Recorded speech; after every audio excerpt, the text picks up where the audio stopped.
Yeah, it's true, and that's literally how ever since reading MJ's books, how I've tried to look at things. Like always very, what problem am I solving? Like it's just that question is the one thing that I constantly, and I like preach about this now to every single one of my friends that is doing some form of business, or even if it's outside of business. I said this in the Untold Truth About Money video, where it's like even if it's outside of business, I think those entrepreneurial values of looking at, oh, what problem am I solving, and what kind of value am I pushing to the or giving to the market? Those questions are so much more important than how am I going to monetize this? How much money can I make from this? Although those things do have their place, always start with solving some kind of problem or providing some kind of value. Hey, what's up? So, welcome to this interview. I have a really cool interview with James Jani. If you don't know who it is, I'll explain that in just a second. And this interview starts in just 1 minute. But I just want to give a bit of context first. This is a really, really cool guy. You probably know him from the success of his YouTube channel. But I hope that this interview shows just his mindset, his approach, his discipline to growing this channel, and a lot of lessons that are going to apply to everyone, no matter what sort of business you're in. Now, this call was with my coaching group, which are normally, they do web design and then building businesses on top of web design. But a lot of these lessons, they apply to everyone. It's all about how to provide value, how to solve problems, how to get out there, take action, and move towards success. So really, really cool interview. I'm going to have show notes below in the description and a couple of links to his channel and to other resources that we talked about in this video. Really hope that you enjoy it. Any questions, just post up. Highly recommend that you watch this whole thing. This is a guy who's absolutely crushing it, well on his way to massive success. And he's really sharing a lot of his processes, his mindsets, his perspective at looking at this and where he thinks that success has come from. So enjoy. Any questions, post up down below. Let me know what you think. And if you're into learning about web design, business, entrepreneurship, please subscribe to this channel. So that's it. Let's go. Of course. Thank you so much, Rob, and hi everyone. Yeah, so pretty much I'm gonna riff off about kind of things that I think were very relevant to me on the journey so far, and how I've built up the channel, and what I think would also apply to what you guys are doing. So I mean, I guess the best place to start is sort of the story to what led me to creating the channel, and how I believe it became as successful as it is so far. And I think first of all, I came from a very like artsy kind of background. I was like into theater, into acting, business, entrepreneurship, nothing, like none of that was in my like headspace or any of that. It was all like about being in acting, being theater. I think there was a brief period where I wanted to be like a goalkeeper in football, but that didn't last for very long. And around kind of, 15, 16 years old, I started taking acting really seriously. I learned about the industry. I started auditioning for drama school, which is like university, but for drama, specifically in acting. I got rejected on that first year. Then I took a gap year. And during this gap year, I had this holiday in Portugal where I had about £500, £600 in my bank account, maybe £400 in cash. I came back from that holiday with nothing in my bank account, no cash, and a broken phone. And then there was this sudden spark and this sudden desire to make money all of a sudden, which is something that I've never had in the past, and it was very weird and very unique to me. So I started going online, looking into like all these business gurus, stuff relating to finance. And I found Gary Vee, and Gary Vee was just shouting about, flipping stuff on eBay. So I was like, hey, I'm going to do that. And I pretty much started with my own room, like literally this room that I'm in now. I just took a bunch of like consoles, like video games, stuff that I wasn't using. I just flip it on eBay. And then I started going to like car boot sales. I went with one friend. We did this for about 3 months. I ended up making all of the money that I had lost during that holiday. But more importantly was this spark that happened that I'd never had before. It was like, oh, like I have money now. And it was very strange. It was like, oh, I don't have to ask my parents for, travel money or to buy clothes or to buy games or whatever it would be. It was a very weird feeling. And suddenly there was that interest in business and entrepreneurship that started. And I'm explaining all of this because there are certain elements of what this whole story has that will lead up to explaining the success of the channel so far. And what happened after that, I started getting more and more into business, is my passion for acting began to decline.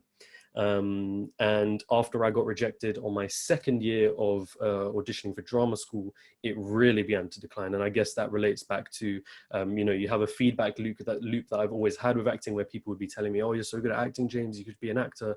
And suddenly these 2 years of just none of that positive feedback, and just these two flat out rejections to drama schools I'd really wanted to get into really hurt my passion for it. And so slowly that interest in entrepreneurship started to go up. And I then started looking at, there was this whole social media marketing agency trend. They call it like SMMA. It's like this new business model that people were like really heavily promoting on like the advertisements on YouTube. And I started that one up with a friend of mine. And we did this this was sort of March last year to about October of last year. And we went we were on it. We would make cold calls. We would send out cold emails. We would like book meetings with, we were focusing on restaurants. We were trying to, essentially what we were doing is selling social media marketing services. But we had no idea what we were doing. We were very money focused. And this was a big thing for me, where it was all about making money. There wasn't this talk of providing value. There wasn't this talk of solving problems. It was just, oh man, we're going to make so much money. All we got to do is like sign 10 clients paying us 1,000 and we're making 6 figures. That's crazy. Let's do it. Needless to say, end of those, few months that we were doing this business in, we didn't get any clients. We had like one free trial client who ended up ignoring us after we finished that month. And it was this day in October where literally it was just like a normal day that we'd do. We're in this room working on our laptops, and I kind of just turned to my friend and I just said, I don't think this is working. And we pretty much both agreed and we said, that's it. But during this period, I picked up The Millionaire Fastlane by MJ DeMarco. And the reason that was so huge for me was because I had never, coming from an acting background, coming from all of this art stuff, and never knowing anything about business or entrepreneurship or economics or any of how that stuff works, when MJ kind of laid out this idea of, entrepreneurship is about solving problems, and it's about actually providing providing value to the market and actually solving a problem that the market has. These were concepts that were so beyond, like no guru that I was seeing on YouTube was telling me this. There was no finance book. Like I'd read Rich Dad Poor Dad. I'd read Richest Man in Babylon. Like all of these books that are, the typical personal finance books. None of them had explained it like this. None of them. And I remember being so frustrated when reading that book. But at the same time, knowing that after I'd finished it, like I wasn't going to see things the same way again. And so after we had finished up this advertising agency with my friend, I had like a new mindset around this, and I was like, okay, now I'm going to go looking for problems that I can actually solve. And I picked up 2 jobs, one as like a store clerk, another as a call center, just pretty much doing like surveys and stuff, pretty like menial work. It's nothing crazy, but I was thinking constantly, okay, what problem can I solve? What problem can I solve? I had a little notebook as well. And there was this idea that I remember everyone normally complains about, I wish I learned about money in school. And that's a sentiment shared by so many of people that I know, and even myself. I wish I was taught about money and personal finance subjects in school. So I was like, hey, what if I create like a platform that allowed people to learn, almost like, if you guys have ever heard of Code Academy, which is a sort of online platform that allows you to learn how to code. Very similar. I wanted to create that, but for financial related subjects. And that led me down, I called it Quidemy was the name. I have a thread on this as well on the forum. It's on the insiders thread. And I created the website for that in a month. And after creating that, this is December now of last year, I was like, hey, I should start a YouTube channel to indirectly promote this business. And I started this channel up, and before I started it, I had to learn one skill, which was video editing. Now, I didn't know this, and I didn't draw this connection at the time. This was completely random and chance how it happened.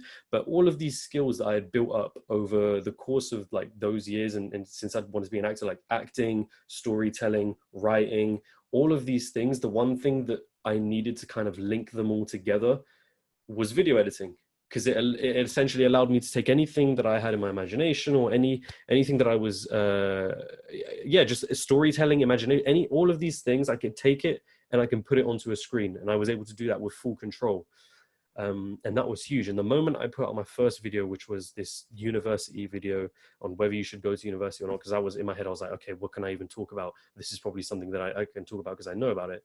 I put that video out and it was like, whoa, like this is crazy. Like I've just created something that, you know, I've managed to sort of think up in my head, write down bullet points. I didn't have a script at this time. And I actually created a video out of it. So then like immediately it diverted, the whole channel diverted into something completely different, where I was like, immediately after I was like, you know what, I'm going to talk about these fake gurus and like these business gurus online that I'd kind of gone through that whole rabbit hole of, and I'm going to make a video on this, and I did that video. Little did I know that that would be the first video that blew up the entire channel.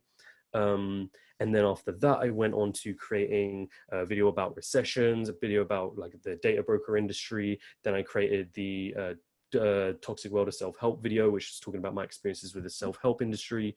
And then I created The Untold Truth About Money, because in my head I was like, dude, MJ's books were so like life-changing for me. I really want to make a video that kind of takes that concept and turns it into like my kind of video essay style stuff. When I was creating these videos, I had maybe a couple hundred views. Even at The Untold Truth About Money, which was the 7th video on the channel, I had about several hundred views on all of my videos, 200 or so subscribers.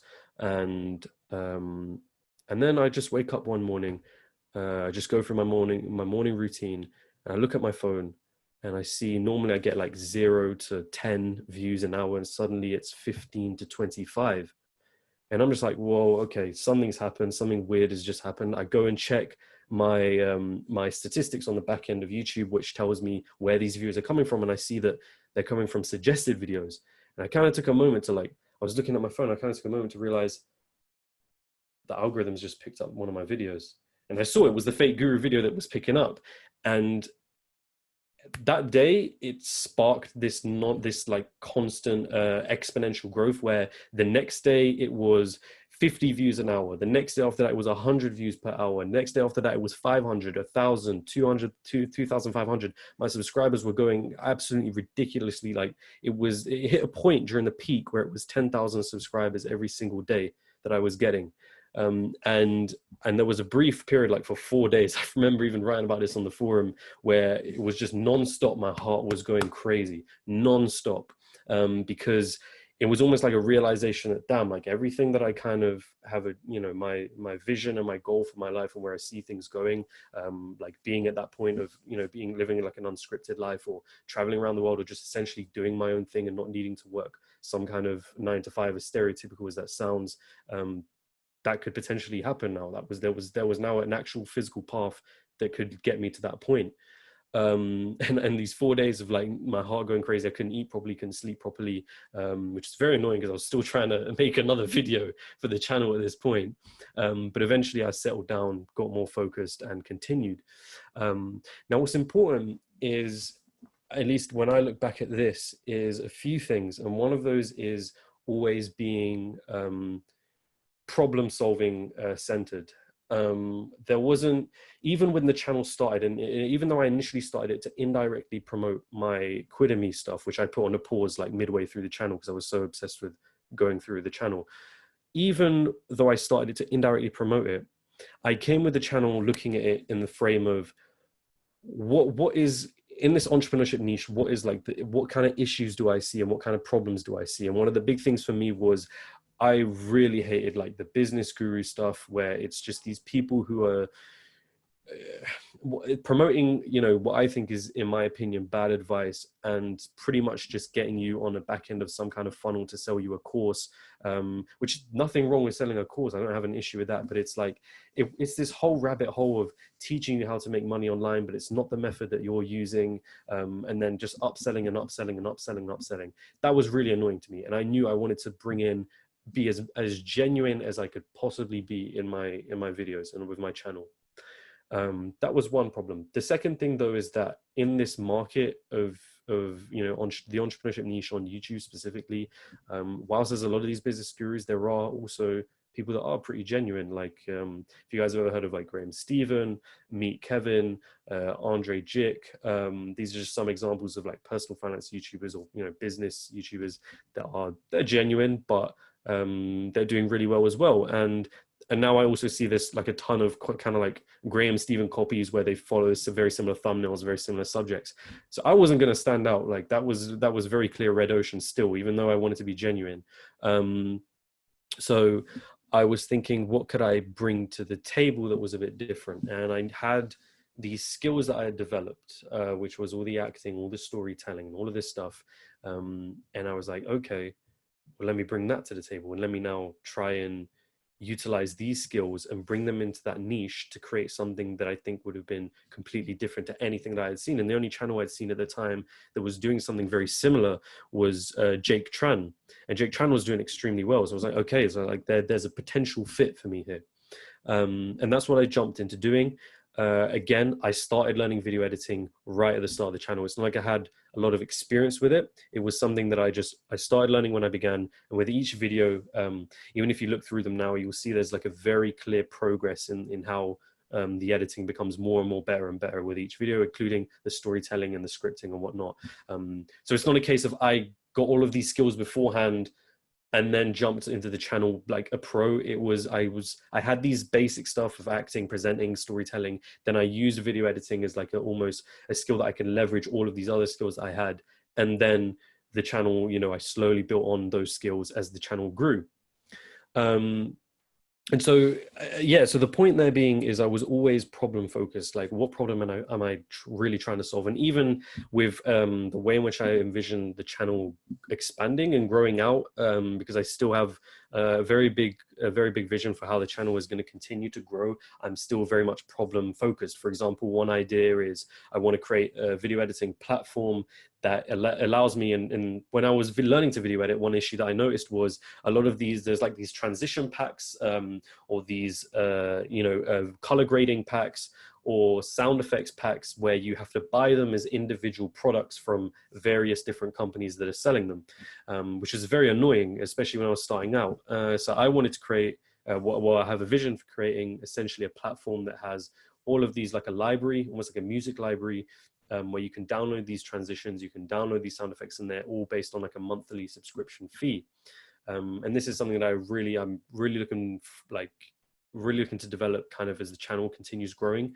But again, it comes from the mindset of what problem am I solving, and how can I create the solution to that problem? And then also looking at skills and things that you have in your past and bringing them into that market, especially when it comes to YouTube, and using that to, develop something that allows you to get either a product or a service, or, a channel in my case, to grow exponentially. With that being said, it's still, I think, in terms of if we kind of focus on YouTube specifically, and I can go into a whole rant about why I think YouTube is a very, very big opportunity right now for so many people, even though it's seen as a very saturated market, and it is a saturated market right now. There's so much you can do to monetize an audience on YouTube. You don't need to have hundreds of thousands. You don't need to have millions of subscribers to do that. If you built some kind of back-end business to it, which, I mean, look, an easy fit, I guess, is if you're in web design, you have some kind of back-end stuff where you actually design websites for people. And there's plenty of people on YouTube, as you guys probably know, that do like they have web design channels, and on the back end they do have some kind of either course or some kind of business where they can monetize their audience further, and they can generate like a really good amount of money. And they don't have like hundreds of thousands or millions of subscribers. That's not needed. And what's also very big about YouTube is it's like any kid, even like, I ask people my age, like around 20, 21, or I even go back to even younger ages. Like if you look at children, it's what are they on? They're watching YouTube. They're not on Netflix. They're on YouTube. And if you ask people that, look, if you ask anyone, like, what's the biggest competitor to Netflix? It's YouTube. Any video streaming competitor right now is YouTube. YouTube is the biggest platform for video streaming right now, that is going to continue, in my opinion, dominating the market for a very, very long time, unless something happens. I don't know what, but I think YouTube is so huge right now. And this is why so many celebrities, if you see like so many people from Hollywood are now jumping onto YouTube all of a sudden, because it is really, really incredible. Even when my channel started blowing up, the amount of, if I had a course that was already developed, like for example on video editing, that taught people how to edit videos, which is something that people in my comments have constantly been asking for. I mean, I've got a great AdSense income right now, but it could have been even exponentially higher if I had some kind of back end stuff to it. And I'm I pretty wouldn't, sure you'd yeah. be a millionaire, man, to be Yeah, honest. like who knows? Like, and Graham Stephen even has like great videos where he breaks down his income. He's got like a real estate course and a YouTube course, and you see the figures and the numbers that he does with barely any advertising. He just links in his description, doesn't reference it in any videos, doesn't. There's literally almost zero advertising for it. And I know that I remember watching the video. I think it's something like 14,000 in a week that he gets from those course sales from not doing any kind of advertising on it. It's amazing. It's incredible. And YouTube growth is not like, as long as you don't get stale with your content, and I guess I can maybe talk more about how you continue developing, and it's something that I'm learning still. But as long as you don't get stale and you'll continue looking for ways to improve or expand upon stuff that is already working, the growth on YouTube is like, you start here and then it's exponential. Like if I could show you guys even the like graphs of how my channel looked initially at the start where I was first uploading, it's like, here's 7 videos. It's just like this in terms of my reach. And then all of a sudden it just jumps, spikes up. And that's how YouTube growth is for most channels. As long as you don't get too stale with your content and you make sure to keep yourself on track with what is working, which I guess, yeah, you're going to say something, Rob? Or...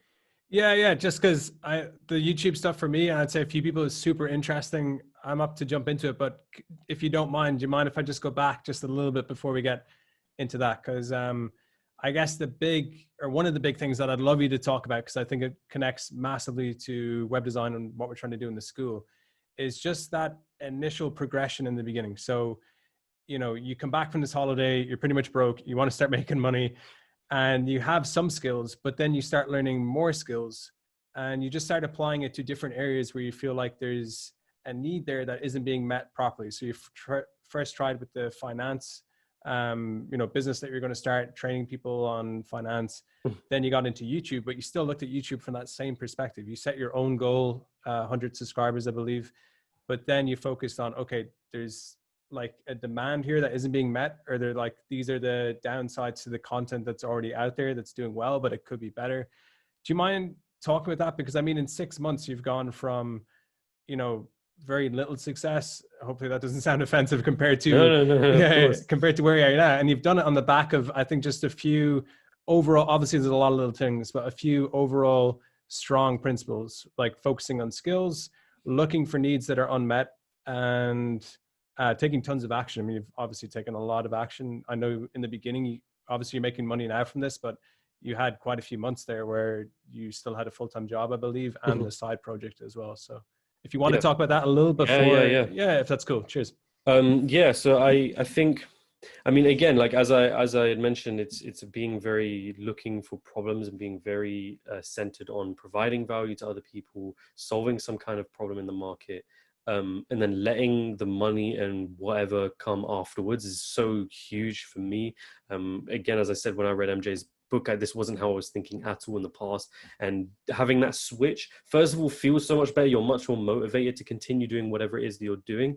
But also the fact that it led me to where I am right now with the channel, and led me to ideas that I think were worth pursuing. Like with a marketing agency, it was just about getting the money and signing up 10 people to get 6 figures. It's so money centered. There's no mention of value. There's no sense of what are you actually providing to the market, as opposed to with Quidemy, the finance platform, with the YouTube channel, it was very much, what problem am I solving? And another huge thing, I think, just to kind of talk on branding a bit more, is being very genuine. I think it's very like undervalued, or at least, to give you kind of an example, there was a video Graham Stephen had where he ran an experiment with his advertiser. He advertised his course. He just ran this experiment where he did, the thing was 3 ads. He ran one ad on YouTube with a Lamborghini in the background, kind of low-key flaunting his lifestyle a bit and promoting his course. The other advertisement was no Lamborghini, just in his office talking about the course. And the third one was no paid ads. It was just a Instagram story where he was promoting the course. Of all of these three, the one where he was flaunting the Lamborghini did dramatically less sales than the other two. And the one that really beat all of them was him on his Instagram story, to about an audience of, I think he had like 4,000 to 6,000 people who had seen the story that he did. And it goes to show, I think, that so many people are used to, especially in like this social media age of things, it's very hard to find someone who's genuine, or at least tries to be a bit more down to earth. And that's something in my channel that I've tried to be really strong with, and at least in my social media pages and stuff, when I guess like try and build up my personal brand, it's much more about being real with people. And I talk a lot about my process and the back end of how the YouTube channel works on my social media platforms. So being genuine is one thing. There was another thing that I was going to talk about. That was it. I don't know how this kind of, I guess it ties in quite a lot with it, but the strategy, if you guys might have seen on my channel, was I don't upload daily. There's no daily upload here, which is very almost counterintuitive to people who you see, like, for example, Gary Vee, or really the kind of social media climate that we're in now, where it's everyone's like, upload, you got content. You got to keep pushing out content. And now the problem with that is you kind of get this thing where everybody and their granddad's got a podcast now, and everyone's like putting out content, and it's just nobody really stands out as much anymore. But the person that kind of takes longer to put out some form of content but does it in a really high quality way is valued so much more. And I guess it comes under those principles of scarcity and abundance, right? Like it's I mean, even looking back, and I'll just bring YouTube into this, although this does apply again as an overall principle to really anything. If I'm on YouTube, I get a notification that Graham Stephen, for example, who posts 3 videos a week. If he posts a video, I'm not as excited because I just know that in 2 days there's going to be another video. Whereas if I get a notification from a channel like Lamino or Kurzgesagt or whatever they are, these are like really big channels that upload monthly to even like 3 months. I would literally schedule out a time in my day to watch that video. It's a very different impact because I know that what I'm getting is quality, and it stands out so much more because I know I'm not going to get that for another few months. So yeah, that's something that I've applied with my own channel. And I think, again, that has worked like fairly favorably. It's allowed my videos to almost stand out like a catalog of videos, or like a museum of videos, if or like another analogy for you to use, where it's like each one is its own thing and its own, people know that they're going to get quality with each one. It's not just like it's been non-stop pushing out content. And I feel like a lot, what's going to happen now is there's going to be a bit more of a change in the social media kind of climate towards content that is much more about quality than about just pushing it out. Yeah, I think that kind of, is there anything else that you want me to expand on there, Rob? Or No, that's perfect, man. Really going through your content, I feel like there's a personal thing there as well, where you're going through this journey yourself and you're seeing like the lessons that you've learning along the way, from MJ as one example, like you read his book, then you made a video that is like sharing those principles with other people. And then same with the Instagram story, same with Tyler One. So I get this feeling, although it is based on the needs of the overall market, that it's also like your own personal journey and what you wish was out there before and what you kind of have recently learned yourself. So I don't even know if that's a question, but it's it's cool to see. Yeah, it's true, and that's literally how, ever since reading MJ's books, how I've tried to look at things. Like always, very, what problem am I solving? Like it's just that question is the one thing that I constantly, and I like preach about this now to every single one of my friends that is doing some form of business, or even if it's outside of business. I said this in the Untold Truth About Money video, where it's like, even if it's outside of business, I think those entrepreneurial values of looking at, oh, what problem am I solving, and what kind of value am I pushing to or giving to the market? Those questions are so much more important than how am I going to monetize this? How much money can I make from this? Although those things do have their place, always start with solving some kind of problem, providing some kind of value. Yeah. What I would say, another thing just on top of that I've noticed about you as well, is you set the goal, but then you got really into the fine details. It seems like you gained that competitive edge by focusing on like a lot of the little things and being the best in those little things as well. Yeah, well, I mean, yeah, I think like I guess it was as I was saying with the whole like learning as I went along as well. I wasn't the best at video editing. In fact, I didn't think that I was gonna have amazing video editing on my channel. It was never. I knew I wanted a high quality production, but it wasn't. I never knew it would get to the point where it is now until I started realizing that video editing really helped me take anything that I had in my imagination, just put it to a screen. And I guess, yeah, so it was being quite focused on these skills that I had built up somewhat, and then the skills that I still needed to develop. And the video editing is an example of a skill that I still need to develop. Script writing is still something, even though I loved writing, it's not like I ever took it seriously in the past, or that I would like practice it nonstop. It was just something I loved doing. Even that is something that I'm now, looking at writing classes on like things like Skillshare or Udemy, or just reading books about writing as an actual craft. I think it's that idea of just taking skills that you feel like you need to continue in whatever venture it is, and starting to develop them. Now there are things that, of course, if you're if we're talking about putting this in a business sense, you don't want to be the one that's doing everything, because of course that isn't you're at risk of burning out, or there's no scalability in that. So something like video editing, for example, I'm at some point in the future going to hire someone out, but to fulfill that for me. But the importance there is that I've built up that skill already, so I know exactly how to kind of sort the sort of people that are good editors from people who aren't good editors, and I'm able to spot that. And I'm also able to communicate much better with like a video editor, because I'm able to communicate using the same kind of language that they would use, understand very similar like what kind of capabilities they would be able to have on like certain software.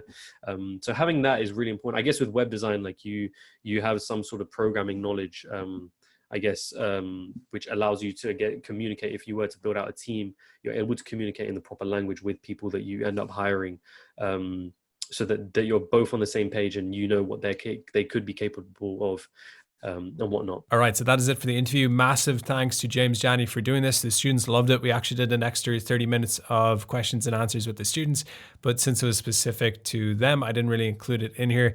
Really, really cool to see the advice that he gave. This is something I feel that definitely applies to web design and all other niches in business.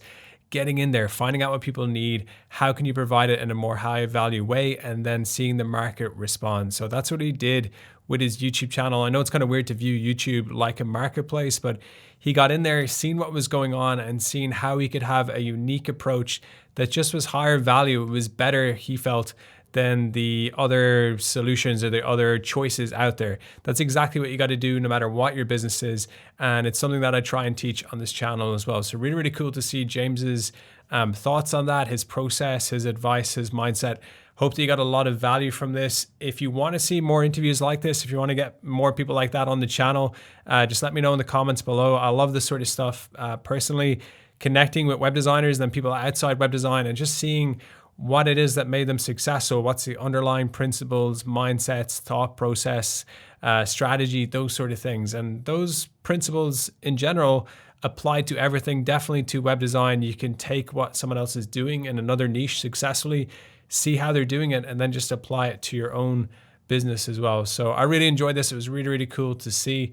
Check out the notes below. Check out the links for the different resources. He mentioned a lot of different stuff. I'll try to have them all listed below. And thanks for watching. Let me know what you think in the comments. If you like the video, please give it a like, share it if you wish. And if you're into this sort of content, please subscribe to the channel. So that's it. Catch you in the next video. Thanks for watching.